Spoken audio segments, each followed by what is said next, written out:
If you think the American presidential election has been unpredictable, wait till you see how capricious things get at the Vatican when the cardinals assemble to choose a new pope in Conclave.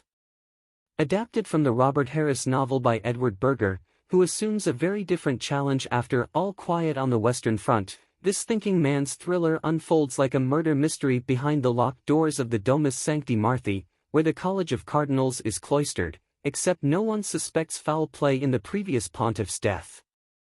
Still, intrigues abound as the papabile, those considered next in line for the job, played by such formidable actors as Ralph Fiennes, Stanley Tucci and John Lithgow, pull whatever levers they can to be elected.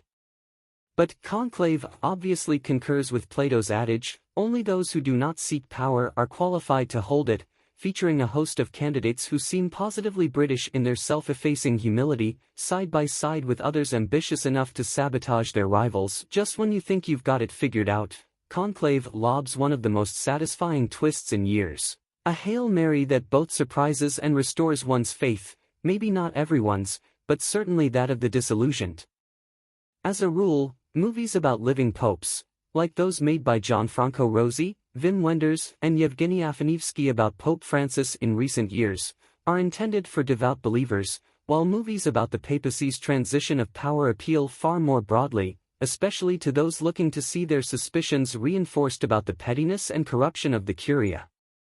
The Catholic Church has a spotty past when it comes to picking pontiffs, so it isn't such a stretch to find venal, licentious and racist men among the contenders here. They're all men, of course, since the Church remains stubbornly sexist, even as other religions have embraced female leaders, a point that's definitely not lost on Harris, Berger or screenwriter Peter Strahan, the same brain who adapted Tinker Tailor's Soldier Spy.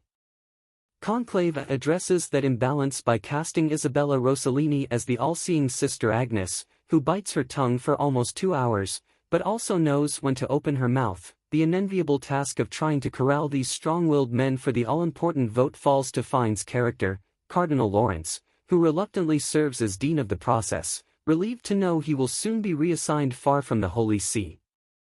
It's a quietly conflicted performance for Fiennes, who appears ravaged by Lawrence's internal struggle between devotion and doubt. In private conversations with Cardinal Bellini, Tucci, the papabile for whom he repeatedly casts his ballot, he admits to the crisis in his own faith. He's surprised to learn that the late Pope had doubts as well, his were with the future of the Church, however. Though Conclave plays like a thriller, with disorienting jump cuts and a tense string score to match, what makes it so compelling are its insights into the embattled institution, whose past leaders have included a former member of the Hitler Youth, Pope Benedict XVI, and those who covered up sex abuse cases, Pope John Paul II.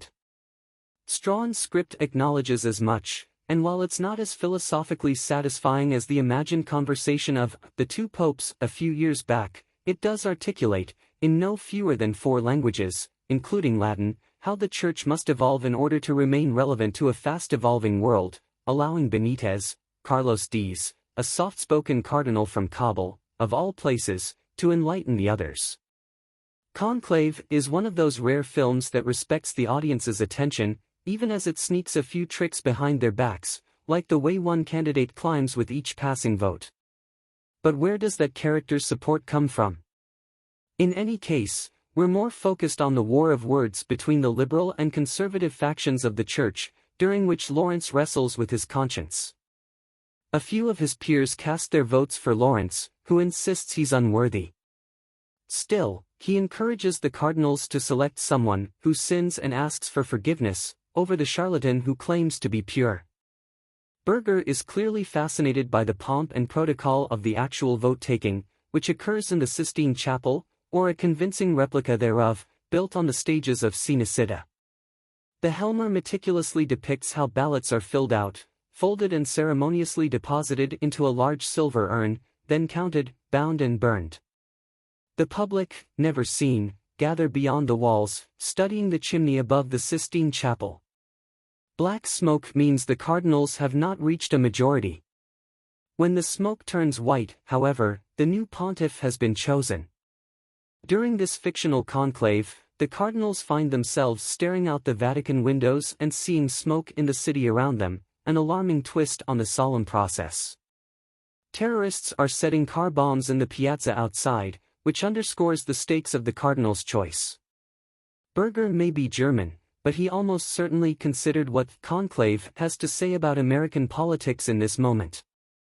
Here, the cardinals are surrounded by division, and they can reach for unity or respond with hate. Despondent as Fiennes' character can be at times, the unexpected way things play out feels almost perfect, like an answered prayer.